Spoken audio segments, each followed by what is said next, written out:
दिनों जिंदगी बहुत ही अच्छी चल रही थी। सुकून भरा जीवन था जब मुझे भूतों पर यकीन नहीं था। लेकिन उन दिनों मेरे जीवन में एक प्रॉब्लम भी चल रही थी भाई, और वो ये थी कि मैं कोई काम नहीं करता था। पिताजी से पैसे मांग मांग कर अपना खर्च चलाना मुझे बोझिल करता था, मुझे अच्छा नहीं लगता था। तो मैं बस एक काम की तलाश में था। मैं बस किसी भी तरह का काम करना चाहता था। मैं मेरा खर्चा खुद उठाना चाह रहा था उस वक्त। बहुत ढूंढने और बहुत भटकने के बाद अंत में मुझे शहर से 15-20 किलोमीटर दूर एक छोटे से होटल में एक रिसेप्शनिस्ट की नौकरी मिलती है। मेरे दोस्तों को जब मैंने इस जॉब के बारे में बताया तो वो मेरा मजाक उड़ा रहे थे। उन्होंने कहा, भाई रिसेप्शनिस्ट का काम तो लड़कियों को होता है, तो लड़का है, ये काम क्यों कर रहा है। लेकिन मुझे नीड थी भाई, मेरे पास कोई ऑप्शंस नहीं थे, तो मैं वो नौकरी करने के लिए तैयार हो जाता हूँ। नमस्कार दोस्तों, स्वागत है आपका एक नए एपिसोड में। चैनल पर अगर पहली बार आए हुए हो तो भाई सपोर्ट करो, सब्सक्राइब करो, थोड़ा प्यार दो अपने भाई के चैनल को। तो ये नौकरी मेरे जीवन को पूरी तरह से बदलने वाला था भाई। मतलब सब कुछ बस बदलने वाला था। अच्छा, इस होटल के बारे में कुछ चीज़ें बताना चाहूँगा। ये मेरे घर से, मतलब शहर से, ये 15-20 किलोमीटर आउटर में हाईवे पे एक होटल। और इस होटल की खासियत ये थी कि आसपास कोई दूसरा होटल नहीं था, एकमात्र होटल। और मेरे मैनेजर से जब मेरी बात हुई तो भाई मुझे इस होटल में रिसेप्शनिस्ट का काम मिला और मुझे मिलती है नाइट शिफ्ट की नौकरी, जो कि मैं करना नहीं चाहता था। मैंने बात करी, उन्होंने कहा एक ही पोस्ट है और वो रात की है, और एक लड़की करती थी, वो उसने छोड़ दिया है, इस वजह से यही पोस्ट है, करना है तो बस यही रात वाला काम है। मुझे ना चाहते हुए भी हाँ बोलना पड़ा भाई, मैं मजबूर था। मेरी शिफ्ट होती थी कोई शाम के 7 बजे से सुबह 7 बजे तक, मतलब 12 घंटे की ड्यूटी। अब छोटा सा होटल है, रिसेप्शनिस्ट का काम वैसे होता है मगजमारी वाला, क्योंकि तरह तरह के कस्टमर्स डील करने हैं तुम्हें। और इंडिया में तो जानते ही हो भाई कि बड़ी दिक्कतें हो जाती हैं, बहुत सारी।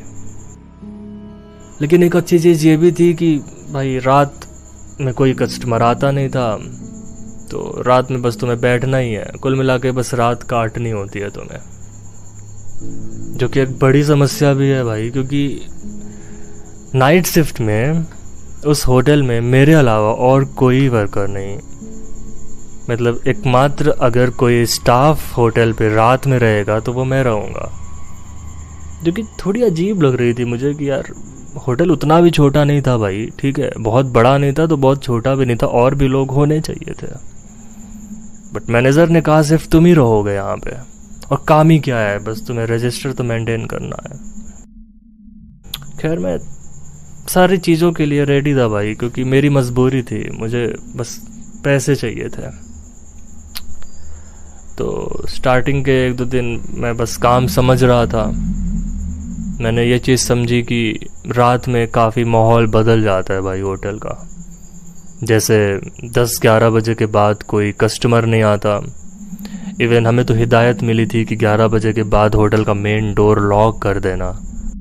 आई डोंट नो क्यों, लेकिन उन्होंने कहा था कि ये लॉक रहना चाहिए। शायद होटल हाईवे पे था, चोरी डकैती का डर शायद इस वजह से, या फिर शायद कोई और रीज़न। बट 11 बजे के बाद होटल एक तरह से पैक हो जाता था।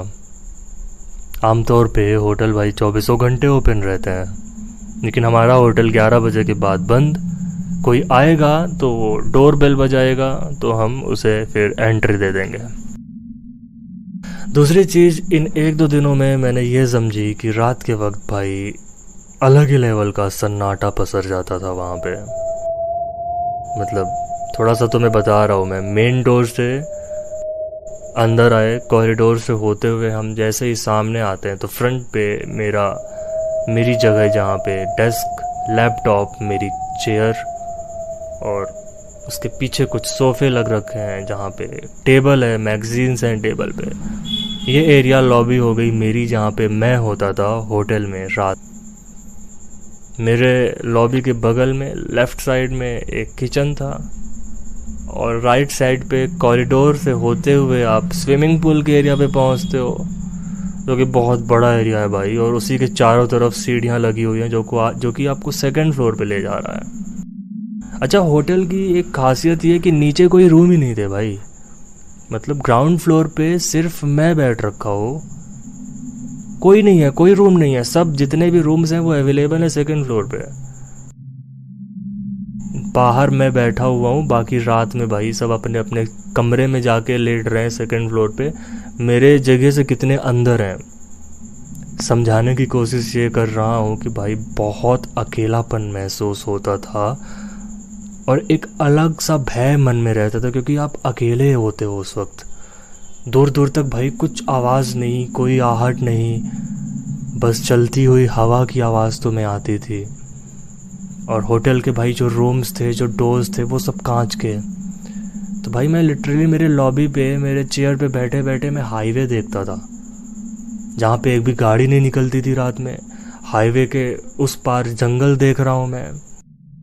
तो ये सारी चीज़ें थोड़ी सी अजीब थी, क्योंकि तुम रात में 2 बजे 1 बजे भाई नहीं देखना चाहते हो हाईवे, नहीं देखना चाहते हो जंगल। जंगल की जगह में तुम्हें कुछ और दिख जाए, कुछ अप्रत्याशित दिख जाए, कुछ भी दिख सकता है। तो मेरी कंडीशन ऐसी थी। तो रात काटना एक काम भी नहीं है, लेकिन रात काटना एक मुश्किल का काम भी था। अच्छा, दूसरे तीसरे दिन तक ही मुझे एक चीज़ ये फील होने लग रही थी भाई कि जब मैं रात पे होता, जैसे होटल का मालिक जो है भाई वो 7-8 बजे होटल छोड़ देता था और 11 बजे के बाद दरवाज़ा बंद। और 11 बजे क्या भाई 10 बजे तक ही कोई आता नहीं था होटल में। गिने चुने लोग थे, पूरा होटल भरा कभी होता नहीं था। और सुबह 5 बजे तक, 11 से 5 बजे तक तो भाई कोई कुछ आहट ही नहीं मिल रही है। ऐसा लग रहा है तुम कब्रिस्तान में बैठ रखे हो, अकेले भाई, कुछ नहीं है। तुम्हें पानी पीना है, तुम अकेले पी रहे हो, तुम अपने आप ही बैठे हुए हो बस। तो दूसरे या तीसरे दिन से मुझे एक चीज़ ये फील होने, इवन फर्स्ट नाइट से ही हो रही थी भाई, फर्स्ट शिफ्ट से ही मुझे ये चीज़ फील हो रही थी कि रात में जब हम बैठे हुए हैं, खासकर 12 के बाद का जो वक्त होता था, उसमें ऐसा फील होता था मुझे भाई जैसे मुझे कोई देख रहा है निरंतर, अंधेले से मुझे कोई निहार रहा है। जैसे इमेजिन करो ना, तुम घर पे हुए हो और तुम अपने बेडरूम पे बैठ के लेट के मोबाइल चला रहे हो। तुम्हारे बेडरूम से लगा हुआ किचन है, किचन में खड़े होकर मम्मी तुम्हें मोबाइल चलाते हुए देख रही है। भले तुम नहीं देख रहे हो, तुम्हारा ध्यान मोबाइल की तरफ है, लेकिन तुम्हें एहसास होता है ना कि मम्मी है किचन पे। ये चीज़ सबके साथ होती है। मुझे सेम फीलिंग होती थी भाई कि मैं बैठा हूँ, मेरे बगल पे कोई खड़ा होकर मुझे देख रहा है, मेरे राइट हैंड साइड पे कोई खड़ा होकर देख रहा है, सामने लॉबी के सामने कॉरिडोर पे क्या पर्दे के पीछे कोई खड़ा होकर देख रहा है। और जब मैं उधर देखूं तो उधर कोई भी नहीं है भाई, सिर्फ मैं हूँ। समय देखूं तो रात के बज रहे हैं 2:30। सन्नाटा है भाई होटल में, एकदम झींगुर भी बोल रहे हैं भाई तो उनकी आवाज़ें गूंज रही हैं। तो ये चीज़ें हो रही थी। और ये तीसरी या चौथी शिफ्ट होगी मेरी रात की। और एज़ यूजुअल भाई मैं 7 बजे पहुंचा, मालिक मेरा 8 बजे गया, 11 बजे मैंने दरवाज़ा बंद किया और उसके बाद अपने चेयर पे आके बैठ गया भाई। 11 से 12 बज गए, 1 बज गए। अच्छा, 1-1:30 बजते बजते ना भाई नींद सी आने लगती थी मुझे, क्योंकि कोई काम नहीं है भाई और सोने का वक्त है, तुम बस बैठे हुए हो चेयर पे। हलचल भी हो तो आप जग सकते हो, लेकिन जहाँ सिर्फ खामोशी हो वहाँ इंसान सोना ही चाहेगा। तो उस दिन भाई, उस रात तीसरी या चौथी शिफ्ट में 1-1:30 बजे के आसपास मुझे नींद आने लगी। और चेयर पे बैठे बैठे मेरी आंख कब लग गई मुझे एहसास ही नहीं हुआ। होता है ना कि आप जस्ट सो रहे हो, हल्की सी नींद में आप हो, और जैसे ही मैं हल्की नींद में पहुंचा ही था कि मुझे आवाज़ आती है किसी ने घंटी बजाई हो मेन डोर पे। मैं नींद से फ़ौरन उठा और मैंने जब समय देखा तो 1:30 बज रहे थे। मैंने चाबी ली और भागते हुए मेन डोर की तरफ गया और हल्की नींद में ही मैं खोल रहा हूँ भाई दरवाजे को, हल्की नींद में हूँ, हल्का जग रहा हूँ। अच्छा, 1-2 बार चाबी मैंने घुमा दी थी, उसके बाद अब चूंकि दरवाज़ा तो शीशे का ही है, मैं देखा भाई इस बाहर कोई खड़ा ही नहीं है। बाहर एकदम सन्नाटा है भाई, कोई गाड़ी नहीं, कोई बैग नहीं, कोई इंसान नहीं, कुछ नहीं, एकदम साइलेंट एज यूजुअल जो होता था रात में वहाँ का माहौल। अब मैं सोच रहा हूँ भाई घंटी किसने बजाई रात के 1:30 बजे, कोई मुझसे मजाक तो नहीं करेगा, मेरा कोई दोस्त वहाँ था नहीं तो मुझसे कोई मजाक करेगा क्यों? क्या कोई चोर था या फिर कौन था भाई जो घंटी बजा के बस गायब हो गया? मेरे मन में एक और सवाल आ रहा था कि मेरे यहाँ आते आते कस्टमर चला तो नहीं गया। मुझे डर ये थी कि भाई वो कंप्लेंट कर देगा, मेरी जॉब चली जाएगी। इन तमाम सवालों में उलझ करके मैं भाई वापस लॉबी आता हूँ। लॉबी आकर के मुझे लगा भाई अब मुझे जगना चाहिए। मैं किचन जाके अपने लिए कॉफ़ी बनाया।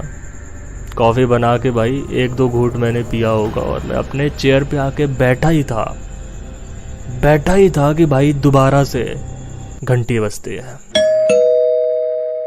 इस बार जब मैंने घड़ी देखी तो ये कोई 1:45 का वक्त रहा होगा। मैं कॉफ़ी तुरंत रखा भाई, मैं फ़ौरन एकदम फटाक से मैं पहुंचा कि इस बार मैं इसे रिसीव कर लूँगा। ताज्जुब की बात ये थी कि जब मैं दरवाजे के पास पहुंचा तो वहाँ कोई नहीं था भाई, एकदम साइलेंस, कुछ नहीं, पत्ते भी नहीं हिल रहे हैं।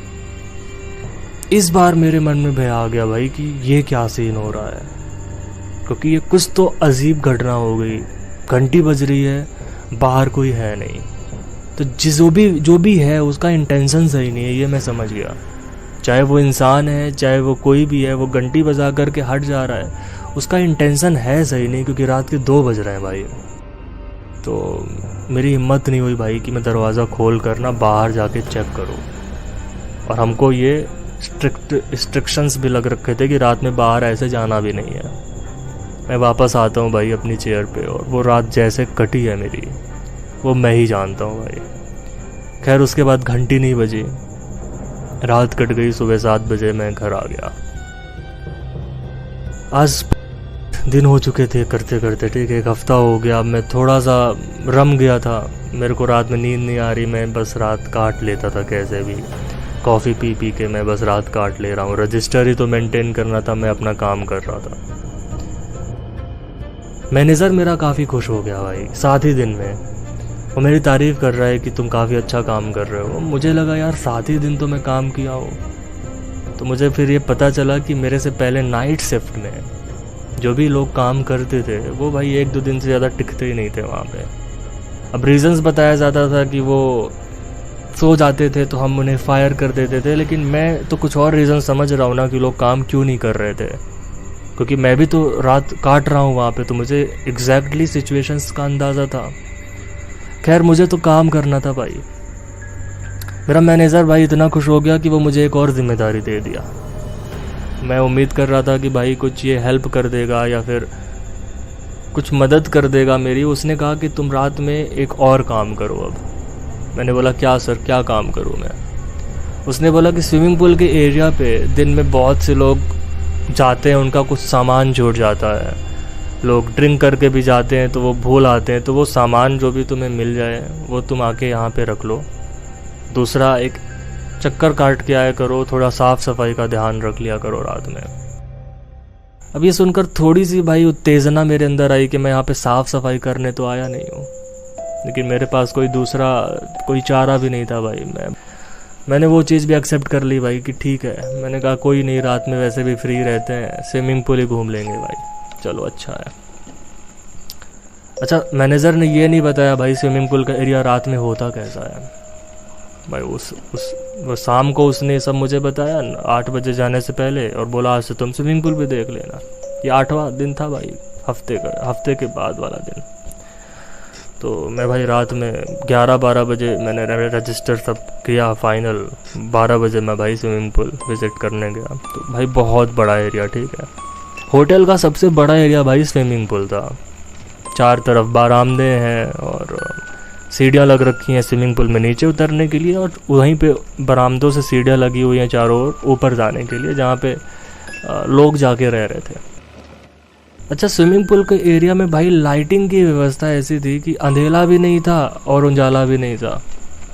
मतलब आप चलते चलते गिर नहीं जाओगे अंधेले की वजह से, लेकिन इतनी भी रोशनी नहीं थी कि आप स्पष्ट रूप से कुछ देख सको।